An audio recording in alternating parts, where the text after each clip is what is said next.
Hello guys, कैसे हैं आप लोग। आज मैं आपको बताऊंगा सबरीमला यात्रा से पहले जो हम स्वामी अयप्पा जी के लिए दीक्षा लेते हैं, व्रत करते हैं 41 डेज के, उसका रूटीन क्या है, किस तरह से इसका प्रोसीजर होता है। क्योंकि मेरे से बहुत सारे लोगों ने डीएम करके पूछा कि क्या प्रोसीजर है क्या नहीं है, तो मैंने सोचा कि एक वीडियो ही बना दूं आप लोगों को दोबारा से इसके बारे में इन्फॉर्म करने के लिए।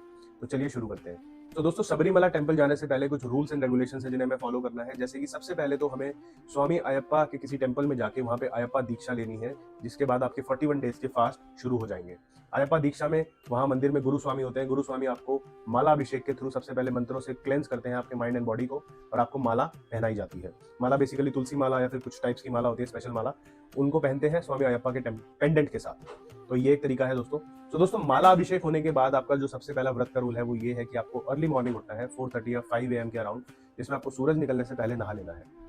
सेकेंड रूल है, आपको दिन में 2 बार पूजा करनी है, मॉर्निंग में और इवनिंग में, जो कि बहुत जरूरी है।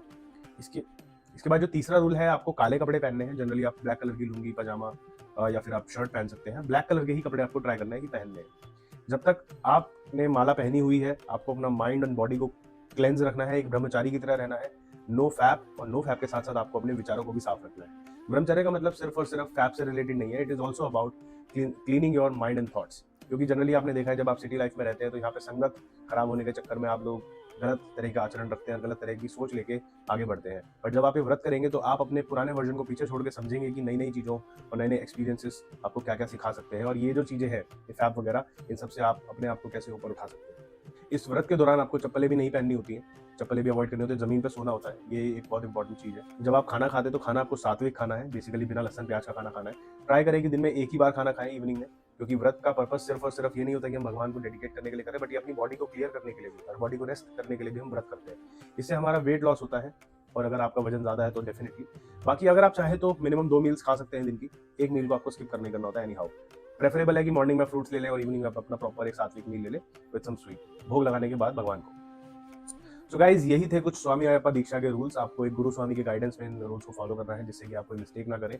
और फर्स्ट ईयर जब आप जाएंगे तो आप कन्नी स्वामी होंगे, और कन्नी स्वामी इसका एक अलग ही इन्फ्लुएंस रहता है इस यात्रा से रिलेटेड। मैं आपको नेक्स्ट वीडियो में हो सकता है बताऊं स्वामी अयप्पा जी की कहानी, जिसमें आपको कन्नी स्वामी की इंपॉर्टेंस और जो वहाँ के डिवोटीज हैं उन सबकी इंपॉर्टेंस भी आपको पता चलेगी।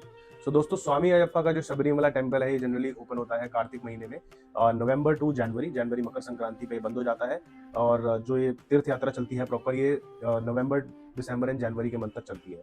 तो best time to visit Sabarimala temple is before 20 December, क्योंकि उसके बाद काफी भीड़ हो जाती है। तो आप अपना प्लान उसी हिसाब से करें। So guys, have this fast, live like a yogi, improve yourself every day. स्वामी शरणम Ayyappa. Take care and bye.